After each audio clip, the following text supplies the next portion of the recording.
दोस्तों, क्या आप जानते हैं कि हजरत मूसा अलैहिस्सलाम की जुबान में लुकनत कैसे पैदा हुई थी? तो आइए आपको बताते हैं। एक रोज का जिक्र है कि फिरौन की बीवी आसिया और फिरौन अपने महल में बैठे थे। आसिया ने हजरत मूसा अलैहिस्सलाम को उठाकर फिरौन की गोद में बिठा दिया। हजरत मूसा अलैहिस्सलाम ने फिरौन की गोद में बैठते ही उसकी दाढ़ी पकड़ ली और उसके मुंह पर तमाचा रसीद कर दिया। फिरौन गुस्से में आग बगोला हो गया। वो कहानों की बच्चा पैदा होने की पेशगोई पर पहले ही बड़ा फिक्रमंद था। कहने लगा, मुझे लगता है कि यही वो बच्चा है। उसने बच्चे के कत्ल का हुक्म दे दिया। आसिया ये देखकर सब परेशान हो गई, बोली, ये मासूम बच्चा है, इसे किसी चीज की अकल नहीं है। बोला, मैं इसे कत्ल करके ही रहूंगा। आसिया ने कहा, अच्छा जरा सब्र करें, इसका इम्तिहान ले लेते हैं, अभी मालूम हो जाएगा कि इसने ये हरकत नादानी में की है या जानबूझकर। ये कहकर उन्होंने दो तश्त मंगवाए, एक में दहकते अंगारे और दूसरे में सुर्ख याकूत थे। फिर फिरौन से बोली, देखें अगर इस बच्चे में अकल हुई तो याकूत उठाएगा वरना अंगारों की तरफ हाथ बढ़ाएगा। दोनों तश्त हजरत मूसा अलैहिस्सलाम के सामने रख दिए गए। हजरत मूसा अलैहिस्सलाम ने याकूत की जानिब हाथ बढ़ाए, लेकिन हजरत जिब्राइल अलैहिस्सलाम ने फौरन उनके हाथ को अंगारों की तरफ बढ़ा दिया। आप अलैहिस्सलाम ने यह अंगारा उठाकर मुंह में रख लिया, जिससे जुबान जल गई और आप अलैहिस्सलाम रोने लगे। जुबान के जल जाने की वजह से ही हजरत मूसा अलैहिस्सलाम की जुबान में लुकनत पैदा हो गई। जब हजरत मूसा अलैहिस्सलाम बनी इसराइल को फिरौन की गुलामी से निकालकर फिलिस्तीन तक ले गए तो वहाँ पर शर्त ये थी कि लड़ते हुए दाखिल होना है। बनी इसराइल ने साफ मना कर दिया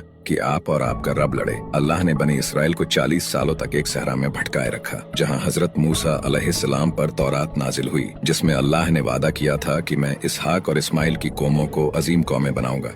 40 सालों के बाद जब बनी इसराइल में एक नई पीढ़ी की शुरुआत हुई तो वो फिलिस्तीन में आबाद हुए, जहाँ पर 10 कबीले एक तरफ और 2 कबीले एक तरफ रहने लगे। जो 2 कबीले एक तरफ थे वो यहूदा की औलादें थीं जो आज तक चली आ रही हैं। आज के वक्त में हम जिन्हें यहूदी कहते हैं, और जो 10 कबीले थे वो बिछड़कर जगह जगह आबाद हो गए। जो 2 कबीले वहाँ आबाद हुए थे वो भी ज्यादा दिन फिलिस्तीन में नहीं रह सके, क्योंकि एक जालिम बादशाह बख्तियार ने एक दिन फिलिस्तीन पर हमला कर दिया और उस टेम्पल को भी तोड़ दिया जिसको हजरत सुलेमान अलैहिस्सलाम ने बनवाया था। और इस टेम्पल की एक दीवार आज तक बाकी है जिसे यहूदी बनाने की तैयारी में लगे हुए हैं। और आप ऐसी ही इस्लामिक वीडियोस के लिए हमारे